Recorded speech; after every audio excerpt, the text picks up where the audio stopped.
අයිබෝන් හැමෝටම. ඉතින් අද අපි වීඩියෝ එකෙන් කතා කරන්න යන්නේ මේ වෙද්දි ලංකාවට වගේම ලෝකේ හැමතැනටම රිලීස් වෙලා තියෙන ෆෝන් එකක් ගැන. ඉතින් ඕගොල්ලන්ට ඊට කලින් මම පොඩි ප්‍රශ්නයක් අහන්නම් මේ ෆෝන් එකේ නම කියන්න කලින්.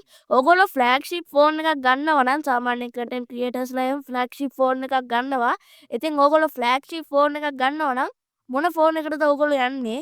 සාමාන්‍යයෙන් S25 Ultra ඒ වගේම තව 17 Pro Max වගේ ෆෝන් තියෙනවා. ඉතින් ඒ ෆෝන් ඔක්කොම විවවලා මේ වෙද්දි අලුත් ෆෝන් එකක් රිලීස් වෙලා තිනවා. ඉතින් ඒ තමයි OnePlus බ්‍රෑන්ඩ් එකේ ෆ්ලැග්ෂිප් ෆෝන්ස් එකක් වෙන OnePlus 15 ෆෝන් එක. ඉතින් මේ OnePlus 15 ෆෝන් එක ගැන තමයි අද වීඩියෝ එකෙන් කතා කරන්න යන්නේ. වීඩියෝ එකට යන්න කලින් මතක් කරනවා අනිවාර්යයෙන්ම SL Tech Mark අපේ YouTube channel එක subscribe කරලා තියාගන්න. ඒක මටත් මගේ channel එකටත් කරන්න පුළුවන් ලොකුම ලොකු උදව්වක්. එහෙනම් වැඩි කතා කර ඉන්න ඕනේ නැහැ. අපි යමු වීඩියෝ එකට.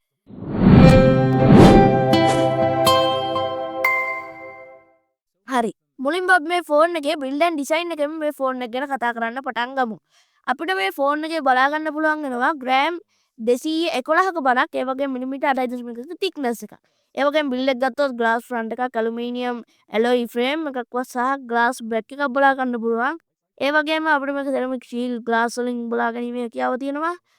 සමහර තැන්වල ප්ලාස්ටික් බැක් එකක් කියන ෆෝනුත් තියෙනවා සමහර තැන් අනුව. ඒ වගේම ඊට පස්සේ ගත්තොත් එහෙම මේ ෆෝන් එකේ තියෙන සිම් කාඩ් ස්ලොට් එක ගත්තොත් එහෙම අපිට නැනෝ සිම් දෙකක් දාන්න පුළුවන්.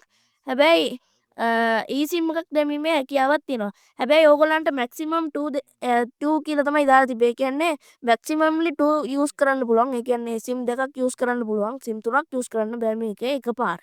ඊට පස්සේ ගත්තොත් එහෙම IP68 IP69K කියන water and dust resistant පාසුකමත් එක්ක high water pressure එකකට මේක ඔරොත්තු දෙනවා කියලා තමයි සඳහන් කරලා තිබ්බේ. ඉතින් ඔව ඔක්කොම ගත්තාම බිල්ඩ් එකට නම් අපිට කියන්න කිසිම වරදක් නැහැ. OnePlus 13 එක බලද්දි ගොඩක් ලොකු අප්ග්‍රේඩබල් පැත්තකට මේක ගිහිල්ලා තියෙනවා කියලා කියන්න පුළුවන්. ඉතින් මේ ෆෝන් එක ගත්තොත් එහෙම තව මේ ෆෝන් එකේ තියෙනවා තව ගොඩක් හොඳ බරක් ඒ වගේම ගොඩක් හොඳ බිල්ඩ් එකක් ලැබිලා තියෙනවා ග්ලාස් ඇලුමිනියම් වගේ වගේ. ඒක හින්දා අපිට මේකේ ගොඩක් හොඳ බිල්ඩ් එකක් බලා ගන්න පුළුවන්. ෆ්ලැග්ෂිප් එකකට දෙන්න පුළුවන් බිල්ඩ් එක මේකට ලැබිලා තියෙනවා. ඊට පස්සේ අපි මේක ඩිස්ප්ලේ එක ගැන කතා කරමු. අපිට මේක බලා ගන්න පුළුවන් වෙන්නේ අගල් 6.78ක LTPO AMOLED ඩිස්ප්ලේ එකක්. මේක තියෙන ස්පෙක්ස් ගත්තාම පිස්සු වටන ස්පෙක්ස් ලිස්ට් එකක් තියෙනවා. ඔන්න කියාගෙන යන්නම් මම එක දිගට. 1 billion colors තියෙනවා. refresh rate එක ගත්තොත් පිස්සු හදනාගේ 165 Hz refresh rate එකක්. PW Miming වගේ ගොඩක් ඉහළ එක වගේම Dolby Vision HDR10 Dolby Vivid ඒ වගේම නිට්ස් 800ක ටයිප් බ්‍රයිට්නස් එකක් වගේම නිට්ස් 1800ක HBM බ්‍රයිට්නස් වගේ පික්සල් ගත්තොත් එහෙම 1272 වැඩි කිරීම 2772ක පික්සල් රේෂියෝ එකක් 450ක PPI density එකක් මේක වෙනම බලාගෙන තමයි කියන්න වෙන්නේ. මොකද ඒ තරම් ලොකු ඩිස්ප්ලේ ස්පෙસિෆිකේෂන් ලිස්ට් එකක් මේකට ඇවිල්ලා තියෙනවා. අල්ට්‍රා ඉමේජ් සපෝට් කරනවා මෙන්න මේකට. අල්ට්‍රා HDR ඉමේජ් සපෝට් කරනවා මෙන්න මේ ඩිස්ප්ලේ එකට. ඉතින් ඒකත් එක්ක ගනිද්දී YouTube වල වීඩියෝ එකක් බලද්දි Netflix වල මූවි එකක් බලනවා කියන්නේ ඉතින් මේක අවුලක්ම නෑ. මොකද කියනවා නම් එහෙම මේක ඊටත් වඩා හොඳ ඩිස්ප්ලේ එක්ස්පීරියන්ස් එකක් ලබා දෙනවා. ඒක හින්දා ඩිස්ප්ලේ එක්ස්පීරියන්ස් එක ගන්න කැමති අය මේක අනිවාර්යෙන්ම buy කරනවා කියලා මට කියන්න පුළුවන්. ඒ තරම් හොඳ ඩිස්ප්ලේ එකක් තමයි මේකට ඇවිල්ලා තියෙන්නේ. ඊට පස්සේ අපි මේක platform ගැන කතා කරමු. අපිට මේකේ OS එක විදිහට බලා ගන්න පුළුවන් වෙන්නේ Android 16 උඩ බේස් වුණ Oxygen OS 16 එක තමයි globally release වෙලා තියෙන්නේ. China වල release වෙලා තියෙන Color OS 16 කියන එක තමයි release වෙලා තියෙන්නේ. ඉතින් ගත්තොත් එහෙම මේක ඉතින් අලුත් OS එක ඉතින් අලුත් features අලුත් ඒවත් එක්ක Oxygen OS එකේ තියෙන ටික මේකට ඇවිල්ලා තිනවා. Oxygen OS Color OS එකයි අතර ගත්තොත් එහෙම Color OS එක පොඩ්ඩක් උඩින් තියනවා වගේ කියලා හිතෙනවා. කොහොමද දෙකම එක වගේ ඇවිල්ලා තිනවා. ඊට පස්සේ chipset එක විදිහට කතා කරන්න තියෙන්නේ Snapdragon 8 Elite Gen 5 කියන 3 nanometer 5G chipset එක. ඉතින් ඕගොල්ලෝ දන්නවද මේකට octa-core CPU එකක් එක්ක Adreno 814 කියන GPU එකක් තියෙනවනේ. ඉතින් මේ ස්පෙસિෆිකේෂන් ලිස්ට් එකම තමයි Samsung Galaxy S25 Ultra එකේ තියෙන්නේ. ඉතින් ඒක හින්දා S25 Ultra එකයි මේකයි අතර ගත්තොත් එහෙම display experience එක මීට වඩා වැඩි. ඒක හින්දා ගත්තොත් එහෙම S25 Ultra එකට වඩා මේක ඉදිරියෙන් තියෙනවා කියලා කියන්න පුළුවන්. Samsung players-ලා ඒකට කැමති වෙන එකක් නෑ. කොහොමවත් ඉතින් ඇත්ත විදිහට මට පේන්නේ එහෙමයි. සාමාන්‍යයෙන් මේ ස්පෙસિෆිකේෂන් ලිස්ට් එකමයි Galaxy S25 Ultra එකේ තියෙන්නේ. මේ chipset GPU CPU ගත්තොත් ඒ වගේම RAM එක ගත්තොත් 12GB ගන්න පුළුවන් 16GB ගන්න පුළුවන් ඒ වගේම ROM එක ගත්තොත් එහෙම 256 ගන්න පුළුවන් 512 ගන්න පුළුවන් නැත්තම් 1TB වෙනකම් ඕගොල්ලන්ට කැමති නම් යන්න පුළුවන් ඉතින් කාඩ් ස්ලොට් එකක් නෑ ඒක හින්දා හොඳින්ම මතක තියාගන්න මේක පිළිදී ගන්නකොට ස්ටෝරේජ් එක සහ RAM එක පිළිබඳව ඉතින් ඔය ටික තමයි කතා කරන්න තියෙන්නේ සරලව ගේමින් එක්ස්පීරියන්ස් එක ගත්තොත් එහෙම S25 Ultra එක කරගන්න පුළුවන් ටිකම මේකේ කරගන්න පුළුවන් කියලා අපිට කියන්න පුළුවන්. ඉතින් ඒක හින්දා තමයි මේ ෆෝන් එක ගොඩක් ඉහළ මට්ටමක තියෙන්නේ. සාමාන්‍යයෙන් OnePlus 15 කියන්නේ සාමාන්‍යයෙන් දැන් ලෝකයේ වර්ල්ඩ් වයිඩ්ලි රිලීස් වෙලා ඉවරයි දැන් මේ ෆෝන් එක ලංකාවටත් දැන් රිලීස් වෙලා තින්නේ. ඉතින් මේක හරියම පිළිම මම පහලින් දාලා තියන්නම්. ෆුල් පැකේජින් එකක් එන හින්දා මේ ෆෝන් එක ගොඩක් ඉහළ තත්ත්වයක තියෙනවා සාමාන්‍යයෙන්. OnePlus මේ ෆෝන් එක ගත්තොත් එම සුපිරියටම ගේම් ගහන්න පුළුවන් ෆෝන් එකක් කියලා පේනවා. OS එක රීෆ්‍රෙෂ් රේට් එකත් එක්ක සුපිරිම එක්ස්පීරියන්ස් එකක් සුපිරි ගැම්මක් අල්ලන්න පුළුවන් ෆෝන් එකක් තමයි මෙන්න මේ OnePlus 15 කියන ෆෝන් එක.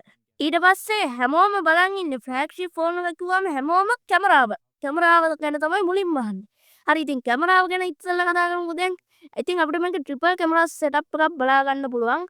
ගොඩක් ලස්සන ඩිසයින් එකක ආපු ට්‍රිපල් කැමරා සෙටප් එකක් 13 එකත් එක්ක බලද්දි ඩිසයින් එක වෙනස් වෙලා තිනවා.